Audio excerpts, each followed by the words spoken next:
Pues bien, chicos, hoy día quiero arrancar dándoles un poco, a estilo libre, la verdad, una interpretación de todo lo que hemos hecho hasta ahora.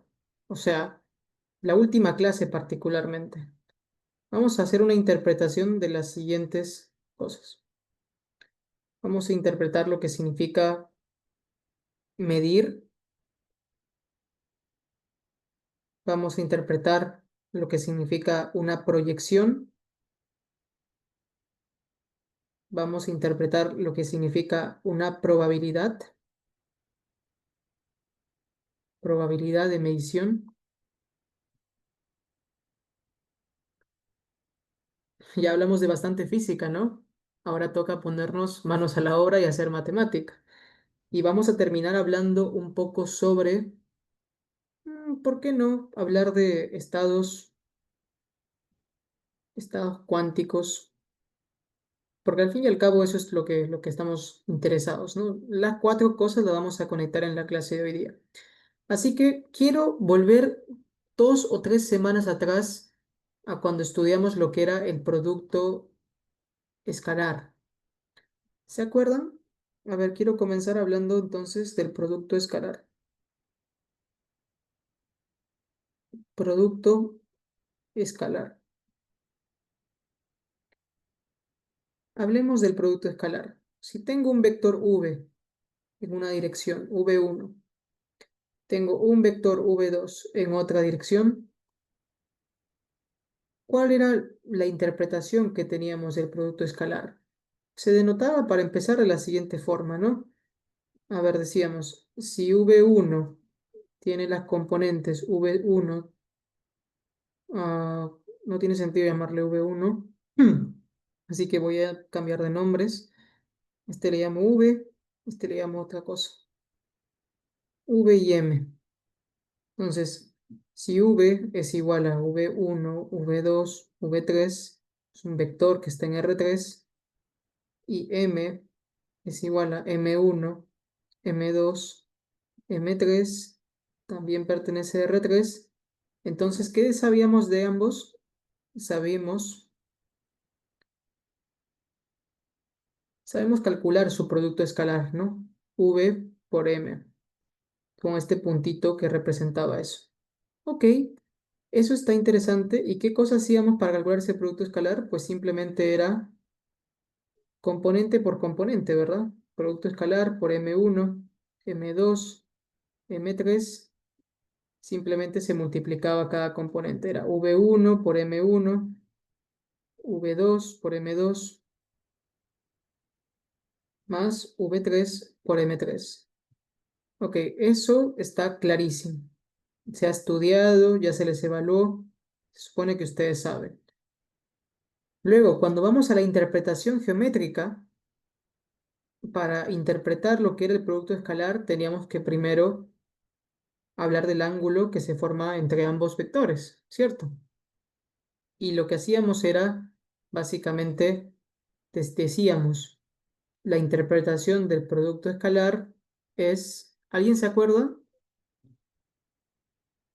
¿Alguien que me pueda relacionar el producto escalar con la geometría? 5 puntos para el que me diga esto, con el micro, obviamente. ¿Cuál es la interpretación geométrica del punto del producto escalar? Creo que ya lo dijeron, ¿no? Bueno, ya que nadie alzó la mano. Si yo saco la proyección de un vector sobre el otro, por ejemplo, v sobre m, este es el famosísimo vector proyección, ¿no? Este era el vector proyección de v, perdón, de m sobre, bueno, de v sobre m, está bien. V sobre m. ¿Y qué cosa habíamos dicho de ese vector proyección? Sabíamos que el módulo, o sea, la longitud de ese vector proyección es exactamente lo mismo que el módulo del producto escalar entre v y m. Y ese módulo del producto escalar, sabemos su fórmula, ¿no? Era v, módulo de m, por el coseno del ángulo. Listo. Genial, entonces. Ya que ya sabemos eso y entendemos el producto escalar, ahora vamos a ver cómo eso se relaciona con medir un estado cuántico. Hablemos entonces de estados cuánticos. Hablemos de la medición de un estado cuántico.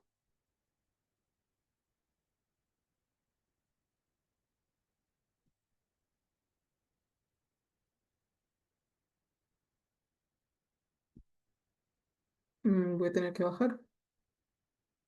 Pues bien, entonces representamos en general un estado cuántico de la siguiente forma. Representamos el estado cuántico psi como alfa por 0 más beta por 1, donde alfa y beta son números complejos, ¿verdad? Entonces, si sabemos eso, yo quiero hoy día enseñarles rápidamente cómo se mide una de las componentes. Primero, interpretemos qué cosa significa esto, ¿no? Llevémoslo a la física verdadera, por ejemplo. Eh, Pueden entender esto de muchas formas, ¿no? A ver, en el mundo físico, eso es el mundo computacional, el mundo de ceros y unos, pero en el mundo físico, ¿qué tenemos normalmente? En el mundo físico que conocemos. En ese mundo físico, pues el psi podría ser tranquilamente interpretado como alfa por vivo más beta por muerto. ¿De qué estoy hablando? Estoy hablando del famoso gato de Schrödinger, ¿verdad? Si tengo una caja y ahí está el gato dentro de esa caja. Ok, voy a dibujar un gato. No se rían, por favor. Sí, hace tiempo que no dibujo un gato. Ah, a ver, no sé, mi gato está horrible, pero am, supongamos que se ve bien. Entonces, ahí está el gato.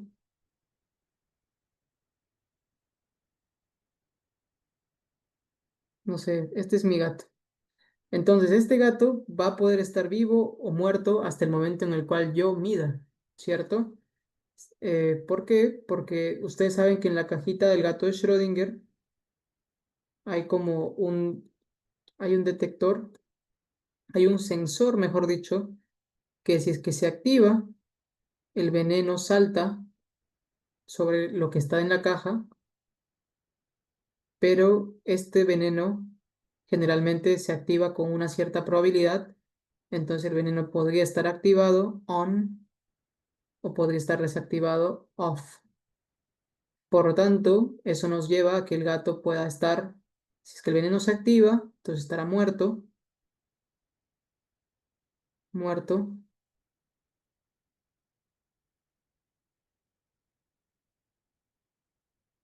o estará vivo, con una cierta probabilidad. ¿Qué otro ejemplo conocemos? Les hablé del fotón, ¿verdad? Si tengo alfa y tengo, perdón, psi y tengo alfa horizontal más beta vertical, entonces, si es que yo tengo por aquí un fotón que es una partícula de luz, ustedes lo saben, si tengo un láser, un haz de luz que sale de un láser, la luz viaja en esta dirección, entonces esto de aquí es un fotón y ese fotón viene dado por el estado psi alfa, el estado psi nada más. ¿Ok? Entonces, si es que yo acá tuviese un polarizador, ya no un detector, sino un polarizador circular, por ejemplo. Esto es un polarizador y el fotón está viajando en esta dirección, recuerden, ¿no? Hacia acá. Entonces el polarizador lo que hace es, no sé quién sabe qué es un polarizador, filtra luz en una sola dirección,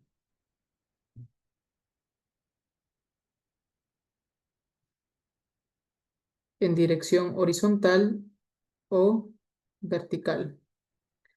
Es decir, si yo tengo luz que está entrando a un polarizador, si mi polarizador es un polarizador vertical, entonces solamente la luz que va en componente vertical polarizada va a pasar.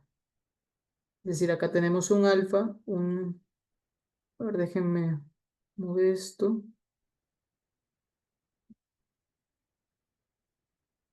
Uy, se me hizo muy grande. Acá. Entonces, si yo tengo acá mi estado cuántico psi, después de pasar por acá, el estado cuántico va a cambiar, ¿no? Quizás ya no es cuántico. El fotón va a seguir acá. Quizás el fotón le llamamos a fotón prima. Esto es como un input, esto es como un output. Y lo interesante es, chicos, que tanto en el ejemplo del polarizador como en el ejemplo de el veneno y el gato, Rosario, ¿quieres decir algo? Sí, quería consultar si cuando utilizamos eh, fotones, o qubits fotones, la función de onda que colapsa es la relativista o Uy, qué no. pregunta que me hace saber. La función de onda que colapsa es... ¿Qué es una función de onda relativista? La forma que hizo Dirac, o no sé si tengo mal información. No, no, no. Ah, Cuando nuestros qubits son fotones, la función de onda, chicos, a ver, la función de onda en realidad en mecánica cuántica, porque ya hablamos de mecánica cuántica, no se estudia siempre con notación de Dirac. Esta es la manera fácil. La manera difícil de hacerlo es a través de integrales. Por ejemplo, la función de onda normalmente toma esta forma. Psi de x, por ejemplo, en el tiempo, esta es una función de onda en una dimensión.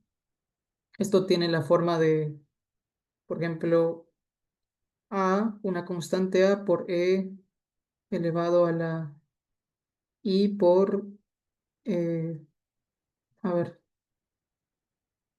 a veces podría ser simplemente a por seno de x, por ejemplo, más b por coseno de x. Y por el tiempo, me olvidé por el factor tiempo acá. Tiempo, tiempo. Entonces, si tú quieres calcular la probabilidad después de medir con un polarizador en alguna dirección, obviamente acá esta función de onda no está relacionada con el ejemplo del fotón en realidad. Es una función de onda normal. Por ejemplo, podría ser de un potencial. Son cosas de mecánica cuántica que no quiero tocar ahora, pero si tuviésemos que hablar del fotón como tal, tendría que enseñarte primero qué es un operador de creación. Yo trabajo con eso, entonces están los creation operators, operadores de creación que crean fotones. Cuando esto actúa en un estado que tiene cero fotones, este de acá es el número cero porque son cero fotones. Es el estado, se llama la base de Fock. Entonces, cuando esto actúa en Fock, el estado pasa de tener cero fotones a un fotón. Se crea un fotón. Y si tienes un fotón y luego aplicas el operador de destrucción, el operador distraction operator, va de 1 a 0.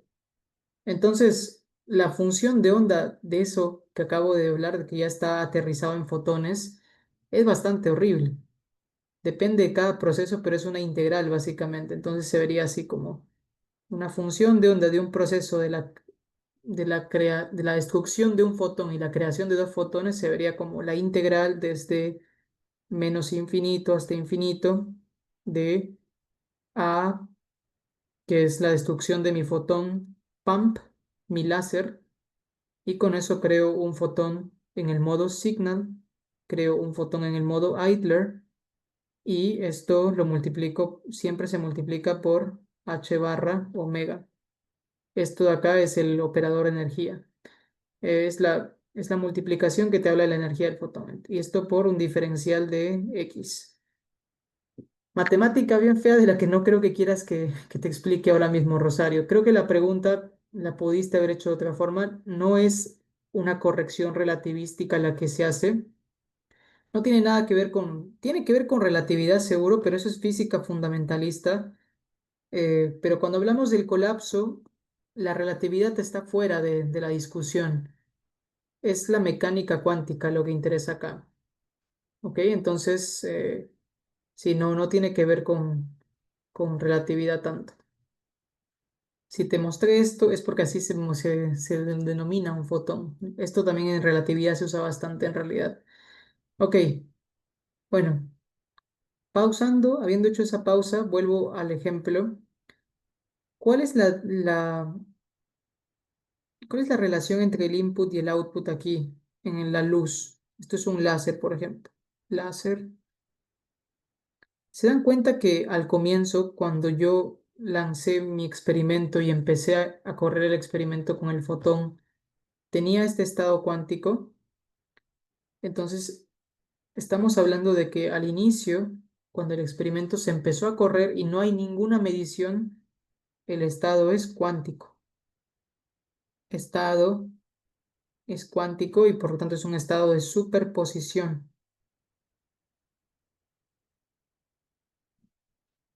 Está en una superposición de estados, horizontal o vertical. Sin embargo, este dispositivo, el polarizador, actúa como un ojo, ¿no? Es como medir.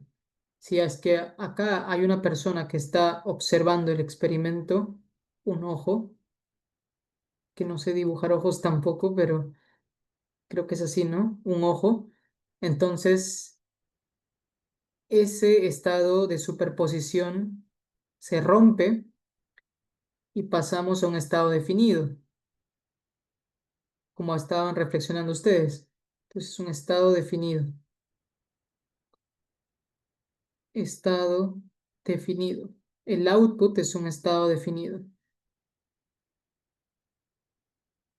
¿Qué quiere decir todo esto? Quiere decir que cuando observamos un experimento, cuando observamos un estado cuántico, estamos rompiendo su magia cuántica, si quieren entenderlo así. Lo que antes existía como una superposición de uno o más estados a la vez, deja de ser uno, dos o más y pasa a elegir un solo estado.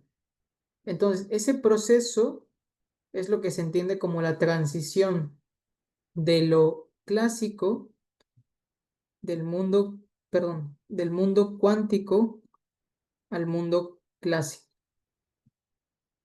Este es el mundo cuántico y el momento en el cual aparece un observador, el observador elimina los efectos cuánticos y se convierte en algo clásico. ¿Qué quiere decir? Que después de haber pasado por el polarizador, mi fotón va a estar o solamente en posición horizontal, polarización horizontal o polarización vertical. Los que saben del experimento de la doble rendija, por ejemplo, entienden también de esto, ¿no? Muchas veces un experimento cuando tú tienes a alguien que está observándolo, y no tiene que ser solamente una persona lo que observa, puede ser un dispositivo. Por ejemplo, si es que en alguna parte de tu experimento tienes, ¿no? En tu mesa óptica tienes un detector, por ejemplo, tú al poner un detector y detectar la luz de un fotón que podría estar en un estado de superposición cuántica, el detector lo que hace es te devuelve o bien solamente horizontal o bien solamente vertical. O te devuelve, si es que es un detector de polarización, si es que es un detector de número de fotones, te devuelve la cantidad de fotones, n. Pero está colapsando tu función de onda. Ahora, eso es algo muy interesante porque deja abierto algo, un hueco en la mecánica cuántica. ¿Qué significa colapsar? ¿No? ¿Qué significa observar? En otras palabras, ¿qué significa medir? Eh, Existen varios autores que no terminan de comprender esto y que dan sus respuestas. De hecho, crea un debate muy grande en la física porque cómo pasamos de un estado de múltiples estados posibles a uno de un estado definido es un problema grande en la cuántica, porque si es que tú, por ejemplo, tienes un fotón, ay, lo siento, un fotón, ya, un fotón que está, lo definimos como con cierta probabilidad en horizontal y cierta probabilidad en vertical, algunos interpretan que ese fotón, mientras que no sea observado en un mundo, una realidad paralela, va a estar siempre en el estado horizontal y en otro va a estar siempre en vertical. Eso se le llama los mundos paralelos. Hasta que viene alguien y observa o mide con un dispositivo, un ojo, o también podría ser un detector, o podría ser cualquier cosa en realidad, ¿no? O sea, cualquier cosa mide. Por ejemplo, ustedes están respirando ahorita, están respirando aire. Sin querer queriendo están midiendo el aire con sus narices. Em, Nosotros todo el tiempo detectamos luz, los ojos los tenemos abiertos.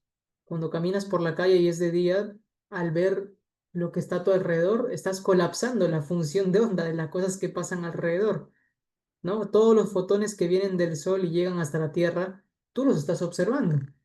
Entonces, eh, esto se le llama la famosa interpretación de Copenhague.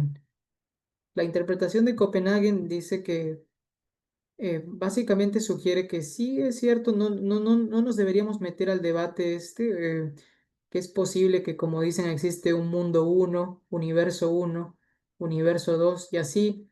O sea, como hablamos de qubits, estamos hablando de dos posibilidades nada más, ¿no? Pero si hablásemos de estados que tienen infinitos estados componentes posibles que son independientemente lineales, entonces pueden haber más universos paralelos. Sin embargo, lo que Copenhagen dice es no interesa realmente dónde estaban dónde estaba mi estado cuántico antes de la medición. Entiéndase por antes de la medición lo que está arriba de la medición. Todo esto es antes y ese antes es un misterio. Es algo que la gente no entiende. Pero lo que sí entendemos bien en física es lo que pasa después de la medición. ¿Qué sabemos de lo que pasa después de una medición? Sabemos, a ver, en el ejemplo que les di, que la probabilidad con la cual vas a medir tu fotón en el estado horizontal viene dada por la norma del número alfa al cuadrado. Sabemos que la probabilidad con la cual vas a medir el estado de tu fotón en polarización vertical viene dado por la norma del número complejo beta al cuadrado. Esto lo sabemos por lo que voy a mostrar ahora en clase. ¿Ok? Pero esta es la idea de medición que quería que aprendan. Básicamente, nosotros sabemos a través de los experimentos cómo calcular probabilidades. Sabemos la matemática, el cálculo de probabilidades. Cálculo de probabilidades. Y con eso es más que suficiente para hacer física, ¿no? Porque eso es al fin y al cabo lo que nos interesa, ¿eh? Lo que nos sirve para los estudios que hacemos. Nos interesan las probabilidades, nos interesa eh, la distribución probabilística. ¿Qué tal si ya no hablamos de una partícula? Acá estoy hablando de un fotón, pero ¿qué pasa si hablo de miles y millones de fotones? Entonces ya no tienes una probabilidad, tienes varias probabilidades. Entonces puedes armar un histograma según cuántos fotones, dónde está la polarización más, ¿no? La más frecuente. Entonces hablamos de distribuciones de probabilidad cuando hablas de sistemas físicos reales. Em, y eso es lo que nos interesa realmente. En la física nos interesa lo que viene después de la medición. Ahora, los físicos teóricos que les gusta este mundo filosófico, esto es bastante filosofía, es un terreno vacío en la mecánica cuántica, universos paralelos, o sea, realmente la gente no sabe qué es lo que hay antes de una medición. Y el mismo concepto de medición también es otra incógnita. ¿Qué cosa significa medir? Porque como les decía, ¿no? Inconscientemente muchos de nosotros vamos por la calle, estamos midiendo sin querer medir. Estás al ser consciente, ya estás midiendo. Entonces ahí es un terreno medio oscuro que en toda clase de mecánica cuántica te enseñan. Te enseñan si es que, si es que uno está consciente, está midiendo. Entonces la medición viene dada por la conciencia. No sabría explicarlo. La verdad, yo tampoco no entiendo bien de eso. Si les gusta aprender un poco más sobre esa interpretación filosófica, existe un físico muy conocido, se llama Roger Penrose, es físico matemático, es británico, y él habla bastante de la interpretación filosófica de qué existía antes de la medición y qué cosa es medir. Deberían ver su trabajo. Es muy interesante y es bastante formal, pero no es un consenso que exista en la comunidad científica. Bueno, no sé si es que alguien tiene una pregunta sobre esto, antes de empezar a hacer matemática, que es lo que, como les digo, entonces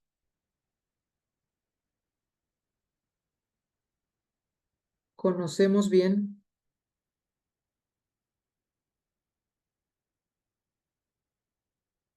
la matemática post-medición. Y esa matemática es la que hace posible varias cosas. Eso hace posible,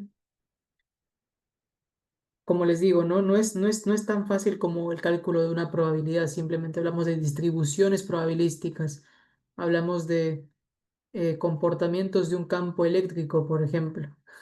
Me había preguntado antes Rosario sobre la función de onda de un fotón. Pues en realidad no hablamos de la función de onda de un fotón, hablamos de la función de onda de un campo eléctrico. Entonces, entender esa matemática es lo que nos permite después crear la ingeniería, la famosa ingeniería cuántica, donde yo trabajo. Una vez que sabemos cómo resultan esas observaciones, esos experimentos, cómo interpretar matemáticamente, podemos hacer ciencia. Podemos crear también lo que se llama la computación cuántica.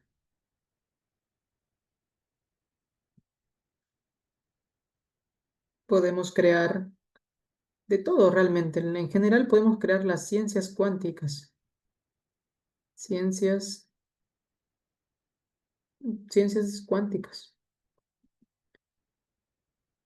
Ahora, ¿esto se basa solamente en la postmedición? No. En realidad, alguien tiene que explicar, ¿no? ¿Qué es lo que pasa? ¿Por qué al medir mi qubit o mi estado cuántico colapsa? ¿Quién es ese responsable del colapso? En realidad, estas tres también estudian al responsable del colapso. Estudian el famoso fenómeno de la decoherencia, que ya algunos me lo han hablado. La decoherencia básicamente, chicos, es la sensitividad de una partícula cuántica al interactuar con su medio ambiente. Por el simple hecho de que tu partícula ya interactúe con su medio ambiente, el medio ambiente de manera inconsciente, así como ustedes miden la luz o miden, no sé, propiedades alrededor de donde están viendo la clase, lo mismo pasa con las partículas. Al interactuar con su medio ambiente se crean estas interacciones entre una partícula cuántica y su mundo macroscópico o el mundo inmediato más grande. Entonces, eso actúa como una observación. Por lo tanto, si yo quiero mantener las propiedades cuánticas de mi partícula, por ejemplo, para hacer computación cuántica, ese es el problema más grande que existe, la decoherencia. ¿Cómo hago para mantener esas partículas en un estado de superposición cuántica como lo que vimos acá? Cero y uno. ¿Cómo hago para mantener esto y evitar que se muera por la decoherencia. Entonces ahí es donde entra la ingeniería cuántica y estos son quienes les ayudan a los de la computación cuántica. ¿Por qué? Porque les enseñan las técnicas de materiales que son más, digamos, menos sensibles, las condiciones físicas a través del cual tu experimento se puede aislar de tal forma que tu qubit ya no interactúe con su medio ambiente. ¿Qué tipo de medio ambiente me refiero? Por ejemplo, cuando hablamos de un qubit que es un spin, ¿no? Sabemos que un electrón, por ejemplo, tiene la propiedad de spin up cuando está con spin más un medio, esto se le llama spin up. Le decimos así el estado cuántico. Cuando está con spin menos un medio, el estado cuántico es así. Esto de acá es un electrón, ¿no? O cualquier partícula que puede tener un spin. Entonces, es el spin. En la física muchas veces hacemos experimentos y como parte de los experimentos, por ejemplo, se aplican campos magnéticos. Campo magnético, V. ¿Alguien sabe lo que, por ejemplo, es, cómo sería en español? NMR. Bueno, supongo que en español es lo mismo. Nuclear Magnetic Resonance. Resonancia magnética nuclear. Estos experimentos utilizan eh, campos magnéticos fuertes, de alta intensidad. Entonces, lo que se busca es, por ejemplo, o sea, si quisieras hacer un experimento de NMR para medir lo que se llama el efecto Zeeman,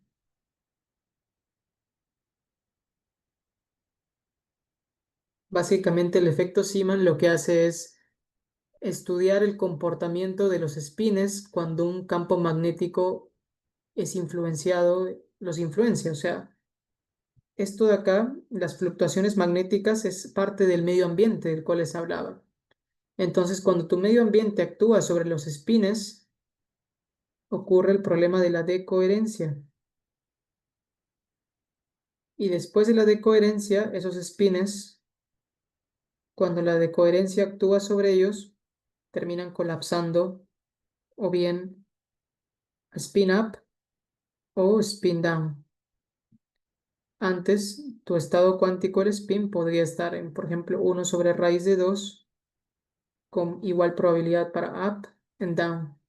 Pero después de la decoherencia, debido a que tu qubit, esto es un qubit, esto es un qubit, actúa con su campo, con el campo magnético, o sea, el medio ambiente, el medio ambiente termina de perder esas propiedades cuánticas. Entonces creo que ha quedado claro, les he dado varios ejemplos físicos a través del cual, cómo pueden ver el colapso de las propiedades cuánticas. Em, ¿Cómo eso es un problema para la computación cuántica? Pues en la computación cuántica, chicos, ustedes saben que existen los circuitos cuánticos, ¿no?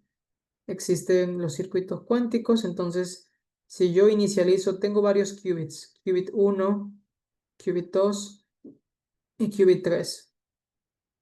Tengo un circuito y mi qubit 1 estaba inicializado, digamos, en el estado 0, este también en 0, este también en 0.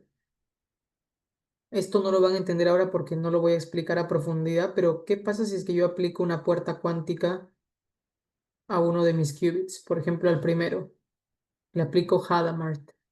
¿En qué se convierte ese qubit 0? Esto lo van a ver en el módulo 2, pero básicamente, si es que aplicase Hadamard ahí y aplicase Hadamard aquí, al tercer qubit, y por ejemplo así, entonces si yo quisiera medir el estado de mis qubits en esta parte del circuito, entonces sería de la siguiente forma. Mi estado inicial era 0. Esto de acá es mi famoso psi 0, estado inicial. Esto de acá es mi estado final, después de que apliqué una puerta cuántica en un qubit y otra puerta cuántica en otro qubit. Entonces, lo interesante es que las puertas cuánticas en el mundo físico vienen dadas por dispositivos. Cada vez que uno introduce un dispositivo, como por ejemplo un beam splitter, un, una, la verdad que ni siquiera sé cómo se dice en español. Por ejemplo, si tienes una luz, un fotón que pasa por un beam splitter, el beam splitter separa la luz, los componentes verticales los manda para arriba y los componentes horizontales para el otro lado. Eso es lo que hace un beam splitter. Sí, el beam splitter, ¿por qué lo pongo como ejemplo? Porque es básicamente como físicamente uno implementa Hadamard. Hadamard es una puerta cuántica que básicamente pone en superposición a tus qubits.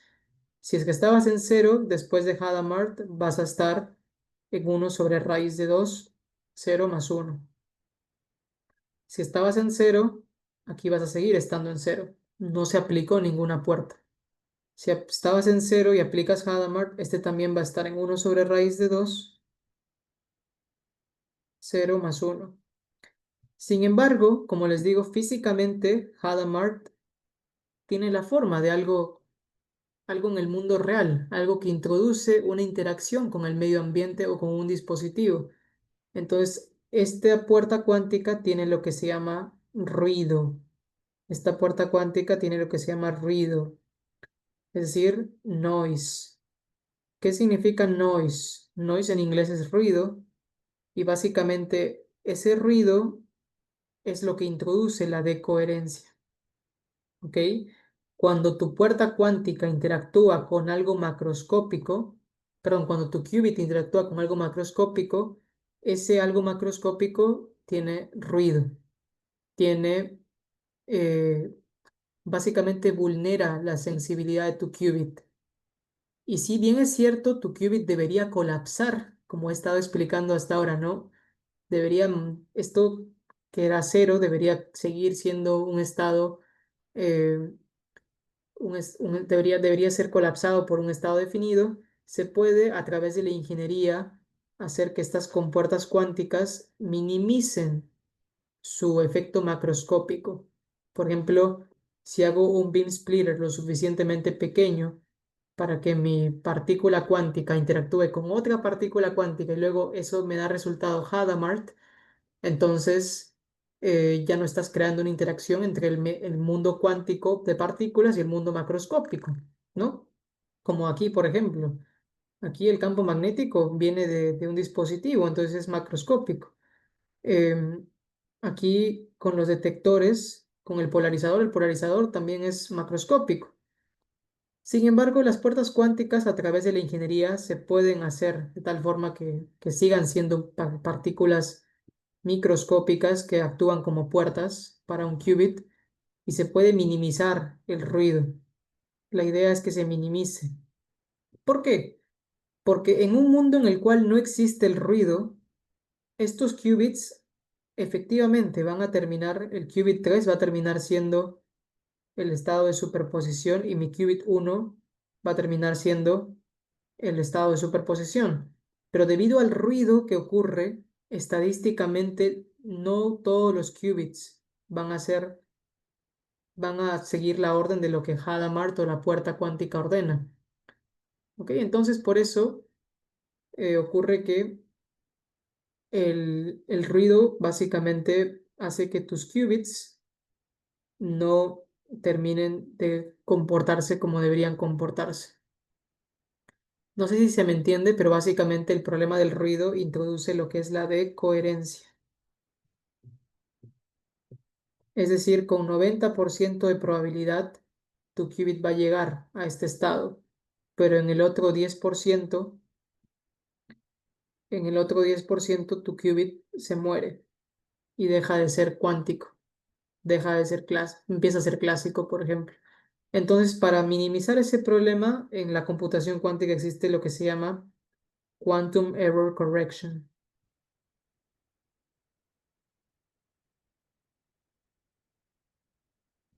Ellos son quienes se encargan de hacer códigos que minimicen el ruido cuántico. Esto es para lo que es computación, para lo que es software. Ellos se encargan de reducir el ruido, reducen el ruido a través de Quantum Error Correction. Sin embargo, los que trabajamos en hardware también reducimos el ruido desde cosas físicas, no código nada más, sino cosas de verdad. Una de las formas de reducir el ruido es, por ejemplo, la ingeniería cuántica, quantum engineering.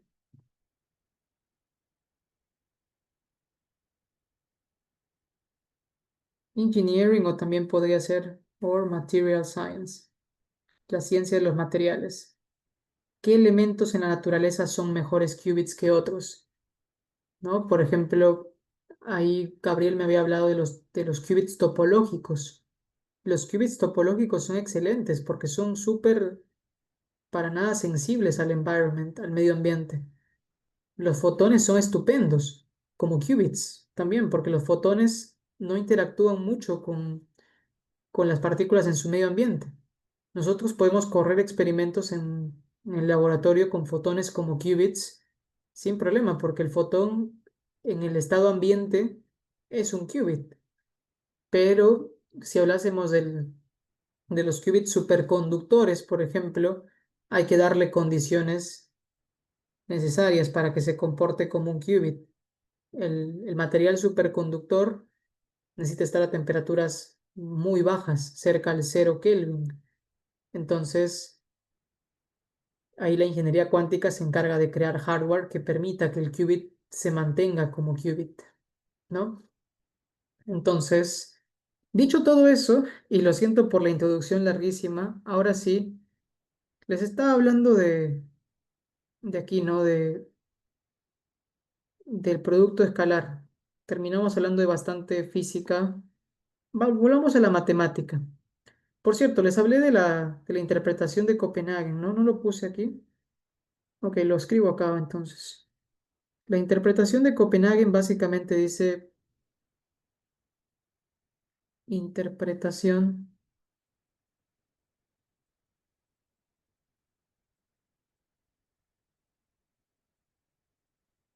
Básicamente lo que dice la interpretación de Copenhague es el famoso shut up and calculate. Muchos físicos se la pasan pensando en ¿y qué ocurría antes de la medición, ¿no? Los universos paralelos y todo eso que les decía. Básicamente Copenhague dice lo práctico. ¿Qué interesa si habían universos paralelos? No lo sé. Lo único que me interesa son las probabilidades y las distribuciones de probabilidad que se generan después de una medición. Y para eso sabemos todo. La mecánica cuántica en eso es completita. Entonces, hablemos de la interpretación de Copenhague, hablemos de medir. ¿Por qué les hablé antes del producto escalar? Porque vamos a ver lo que es una medición. Medición. Ahora sí entramos en la formalidad, ¿eh? Si tengo el estado cuántico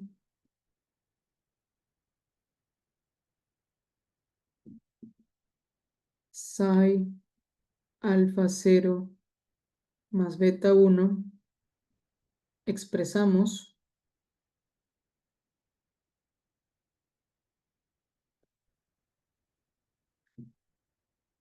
a ver,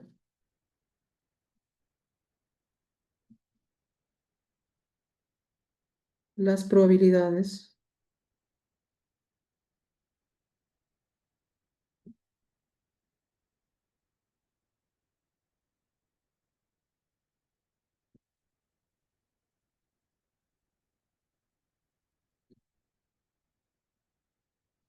Si quisiera yo medir la probabilidad de mi estado psi en el estado 0, ¿cómo sería eso? Sería de la siguiente forma. Es básicamente, ok, básicamente sería elevar al cuadrado el producto interno de 0 con psi, sacarle el módulo y al cuadrado. Si quisiera medir en el estado 1, sería la magnitud, la norma del producto interno, psi con 1 al cuadrado. Pero aquí viene la pregunta natural, ¿verdad? O sea, a ver, ustedes yo creo que esto lo pueden calcular. Ahora les voy a enseñar cómo se hace, pero, pero, ¿qué significa?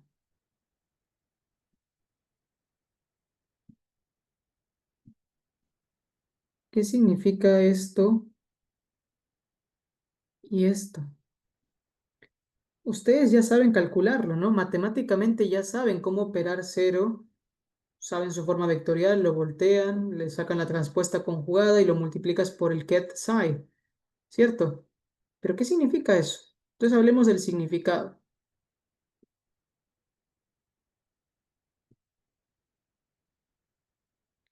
Si yo quiero proyectar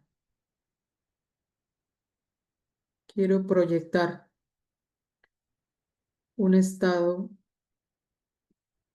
psi en la dirección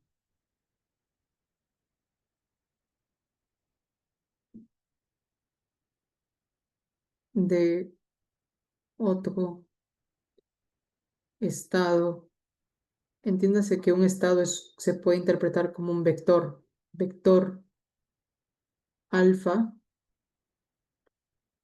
Entonces, escribimos que esto de acá significa proyección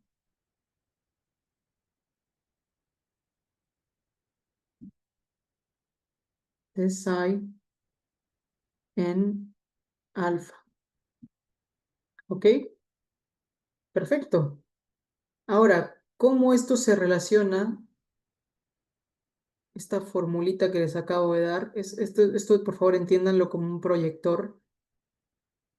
Está relacionado con el famoso producto escalar, ¿verdad? Vamos a demostrar entonces un ejemplo. El ejemplo más sencillo. Volvemos al ejemplo, al problema anterior. Cuando psi es igual a 0, beta 1, entonces proyectamos psi por ejemplo, en 1. ¿Cómo sería? Sería así. La proyección de 1 en psi. ¿Cómo se hace? Ahora aquí van a aprender. Y lo siento que quede poco tiempo, pero creo que me interesaba mucho que tengan la intuición. Les he hablado de medir. ¿Qué estamos haciendo acá al proyectar? Podríamos estar midiendo si se tratase de un experimento. De hecho, estamos midiendo. Medición en 1, en la base 1. ¿Ok? Entonces estamos haciendo una medición. Interprétenlo como una medición nada más. Estamos midiendo el estado psi y lo estamos proyectando en otro vector. Y ese vector es un estado físico, el estado 1. Entonces la matemática dice que esto se calcula así. Tienes tu 1, tienes el psi, reemplazas todo lo que decía para psi de aquí arriba, tal cual lo copias. Sería alfa 0 más beta 1. Hoy día voy a hacer todo esto con Dirac. Ya no voy a aplicar matrices ni nada de eso. Todavía no. Al final, quizás quiero hacer una demostración de que esto termina siendo el producto escalar. Entonces, ¿qué significa esto? Mira, ¿cómo se calcula? Pues repartimos. Se hace la propiedad distributiva. Uno con esto y uno con esto. Acuérdense, estamos en el álgebra lineal. Todas las operaciones son como transformaciones lineales. Entonces, básicamente tu alfa, como es un número complejo, un escalar complejo, sale y te queda 1 con 0 de la primera repartición y de la segunda tu beta sale y te queda 1 con 1. ¿Qué significa esto? Esto, ya saben, significa proyección de 0 en 1. ¿Y qué significa esto? Significa proyección de 1 en 1. Una pregunta entonces, ¿qué me saldría? ¿Qué cosa es la proyección de 0 en 1? ¿Cuánto es eso? El primer término es alfa por 0, ¿verdad? Si proyectas un vector en otro vector que es ortogonal, esto es 0. Entonces, esto no me sirve y me queda solamente esta componente que sería beta por el proyector de 1 en 1. Entonces, esto es beta. Quiere decir que la proyección del estado psi en 1 es beta, que es un número complejo. Genial, entonces, ese es el proceso a través del cual implementas la proyección. Ahora, la probabilidad de medir, hablemos de la probabilidad. Probabilidad de medir mi estado psi en 1, psi en 1, viene dado por, siempre primero calculas el producto interno, la proyección de psi en 1, calculas su magnitud y lo elevas al cuadrado. En este caso sería el número complejo beta al cuadrado. Y así es como se relaciona lo que es una medición con probabilidad.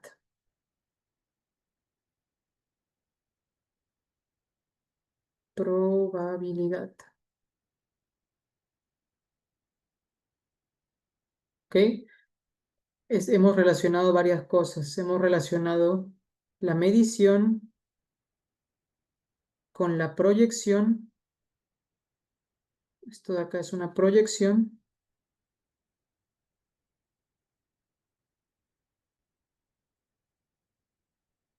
Y lo he relacionado con la probabilidad.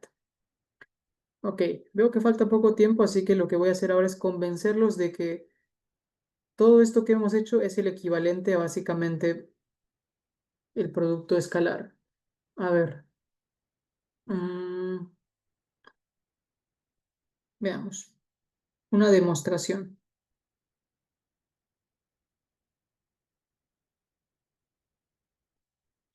Si tengo un estado cuántico cualquiera, como por ejemplo, es que no quiero ponerlo en 0, 1. Ok, vamos a desarrollar esto en el mismo ejemplo.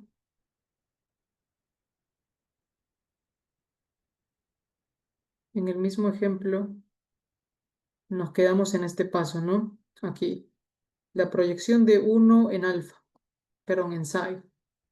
1 en psi. ¿Cómo se calculaba esto? Dijimos,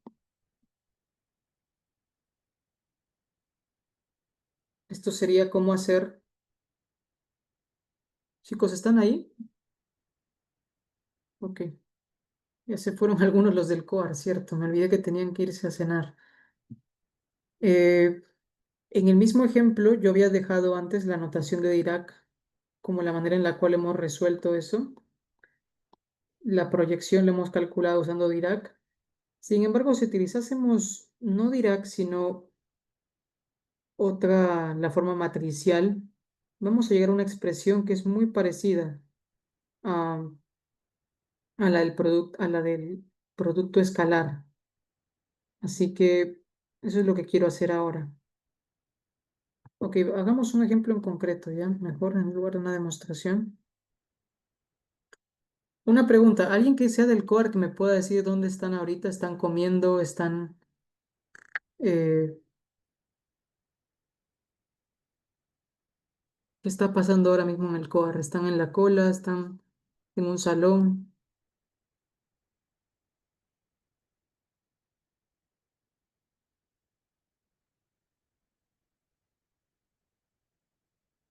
Creo que la clase pasada había dejado un problema.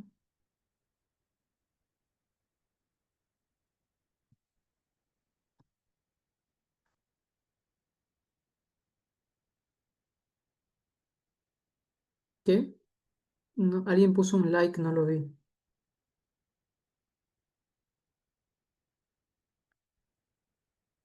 Bueno, quería hacer un par de problemas, pero no sé si me están viendo. ¿Me están viendo o no los del COAR?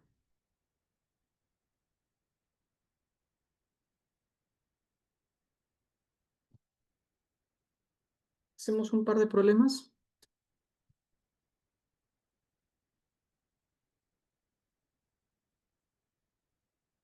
Bueno, no responden. Si les doy puntos, ahí sí responden.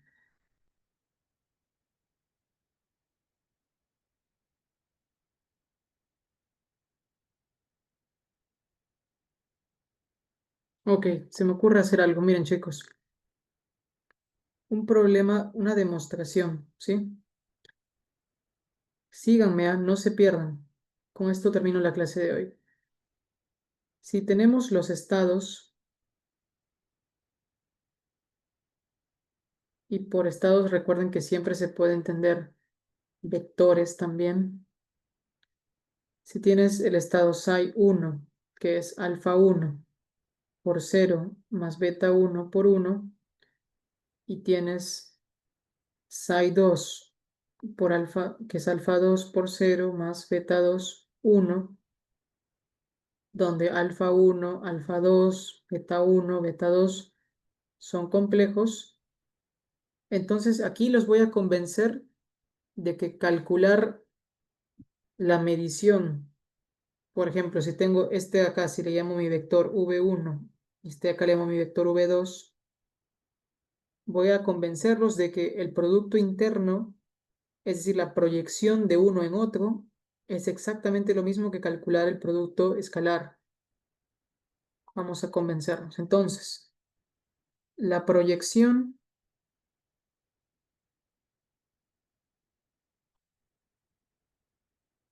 de psi 1 en psi 2, ¿cómo se escribe? Se escribe así. Psi 1 en psi 2. ¿Esto cómo sería? Sería básicamente reemplazamos, ¿no? En lugar de psi 2 escribes alfa 1 0 más, a ver, esto se va a hacer muy grande, así que ese espacio sería igual a alfa 1 0 más beta 1 1. Eso sería, y aparte le pongo los otros elementos. Entonces acá sería alfa 2 0. Ah, no, este es psi 2, ¿verdad? Me equivoqué, psi 2. Entonces aquí sería alfa 2 beta 2, y aquí sería alfa 1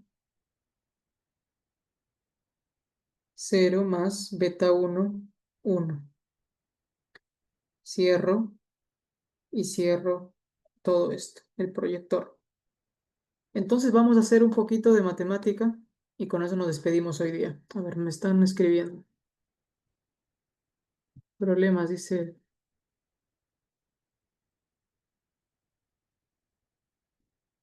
Ok, ok, ahora comparto el código, Harvey. Déjame terminar con esto. Lo voy a compartir al grupo de Coar también si se tienen que ir. Entonces, ¿cómo hago esto? La proyección de uno en otro. Esto sería distributiva, ¿no? Este con este con y acá aplico este con y este con este. Sería entonces alfa 1 por alfa 2, 0 con 0, más beta 1 con alfa 2, 0 con 1, más alfa 1 por beta 2, 1 con 0, más beta 1 con beta 2, 1 con 1. Estoy calculando la proyección. ¿Se dan cuenta que lo que estoy haciendo básicamente es agarrar dos estados arbitrarios? Creo que ahí la palabra clave que me olvidé poner es arbitrarios, ¿no? Es una demostración, arbitrarios. Si son dos estados arbitrarios, entonces estos de acá, tú sabes, 0 con 0, lo puedes hacer si tú quieres, pero en realidad el 0 con 1 sabemos que se va a cancelar porque es una proyección, aunque es también parte de lo que estamos tratando de demostrar, ¿no? Que la proyección finalmente es un producto escalar. A ver, entonces vamos a dejar esto ahí. Esa es la expresión final de la proyección. No se puede simplificar. Si no queremos tomar ninguna, si no queremos asumir nada sobre esto, por ejemplo, ¿por qué es 0? ¿Por qué es 1? Se podría, si se interpreta como que no es parte de lo que estamos tratando de demostrar, entonces creo que sí se puede anular. 0 en 1 es 0, porque es una proyección ortogonal. Esto es 0. Lo que estoy tratando de convencerles es que la proyección es el producto escalar. Entonces esto de acá se traduce en alfa 1, alfa 2, 0 con 0, más beta 1, beta 2, 1 con 1. Esto sería alfa 1, alfa 2, más beta 1, beta 2. Ok, ese es el resultado final. La proyección de mi estado psi 1 en psi 2 es alfa 1 por alfa 2 más beta 1, beta 2. Una pregunta, ¿alguien se da cuenta de dónde he cometido un error aquí? He cometido un error al no sacar la conjugada. ¿Vieron que aquí utilicé el psi 2? O sea, lo volteé, pero no saqué la conjugada ni la traspuesta, ¿verdad? O sea, esto de acá era como básicamente hacer psi 2 adjunta multiplicado por psi 1. Al voltear psi 2, lo que tienes que hacer es sacarle la conjugada compleja a las amplitudes. Ahí es donde fallé. Entonces alfa 2 y beta 2 deberían tener siempre eso. Entonces este de acá es conjugado, este de acá es conjugado también, alfa 2 beta 1 beta 2 y beta 2. Por lo tanto, aquí estamos hablando de conjugada, conjugada, conjugada, conjugada, conjugada, conjugada. Ese es el resultado final. Voy a demostrar por qué esta expresión es matemáticamente equivalente a si tuviésemos lo contrario, o sea, vectores. Si hubiésemos tenido,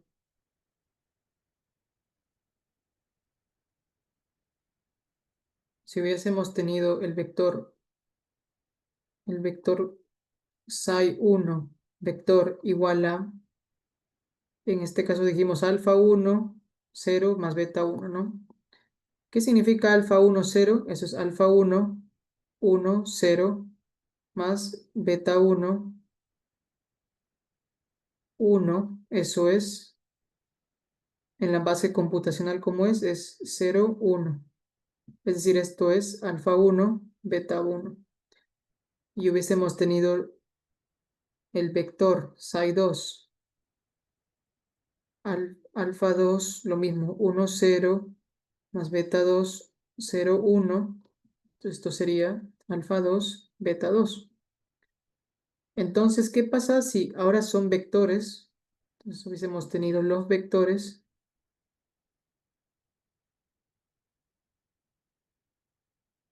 Ahora podemos tomar el producto escalar, ¿no? Entonces sería en la misma dirección. Si tomas el producto escalar de uno respecto al otro,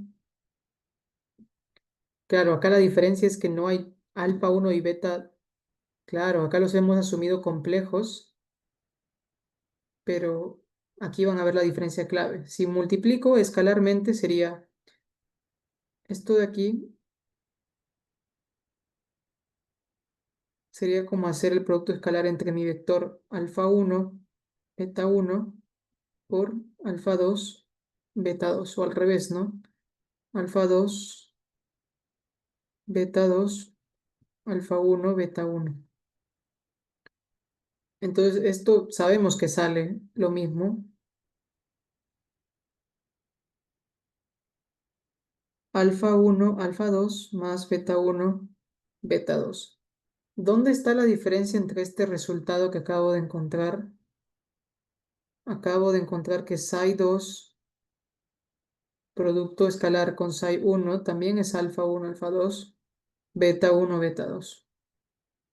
¿Cómo es esto diferente de esto? ¿La diferencia dónde está? Está en la conjugada, ¿verdad? Alfa 2 aquí estaba conjugado y beta 2 también está conjugado. Entonces, acabamos de demostrar la única diferencia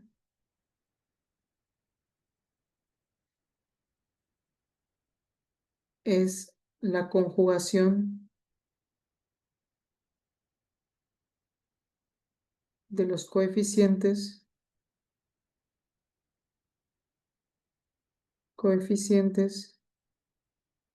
de psi 2 o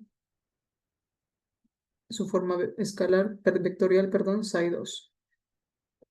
Entonces eso es todo, chicos. O sea, se dan cuenta matemáticamente sale lo mismo hacer una proyección escalar, o sea, un producto escalar, a hacer una proyección de estados cuánticos utilizando el producto interno. Eso quiere decir que el producto interno, psi 2 psi 1 admite, bueno, es una extensión. Quizás puedo hacerlo más formal. A ver acá. Por lo tanto, el producto interno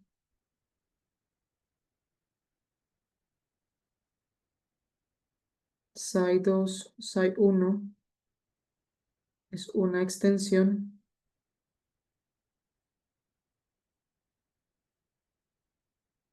de el producto escalar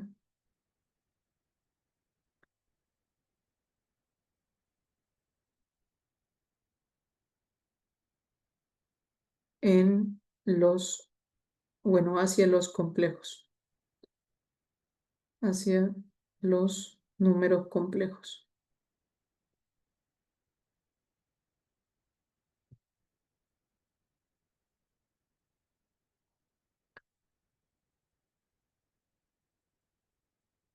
Pero ambos significan medir básicamente.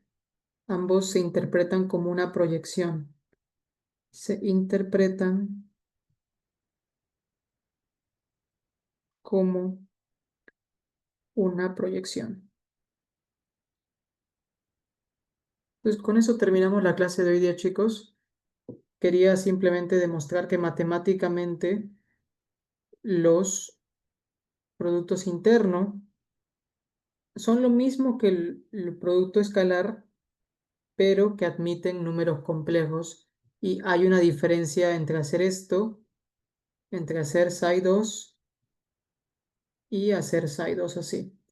Básicamente esa es la diferencia. Entonces, dicho todo eso, creo que podemos dar paso al final. Voy a pasar los códigos ahorita. Lo siento por pasarme de la hora. Con eso quería cerrar la parte de hoy. La próxima clase van a ser full problemas nada más. Hoy quería darles la intuición de lo que es medir. Se dan cuenta, al final hemos conectado muchas cosas, ¿no? Hablamos de la probabilidad de medición. Siempre es la norma al cuadrado del producto interno de tu estado cuántico en la dirección que quieres medir. Si quieres medirlo en 1, Básicamente, esto es la dirección de medición. Dirección de medición. Este uno es lo que determina. Lo único que tienes que tener cuidado es conjugar al uno a la hora de voltear de ket a bra. Sí, todo lo demás creo que ya lo saben. Aquí esto salió así, salió beta. Básicamente ya saben cómo pasar de una proyección a una probabilidad. ¿Quedó claro todo, chicos? Voy a pasarles el código de asistencia. ¿Alguien que quiera hacer una pregunta?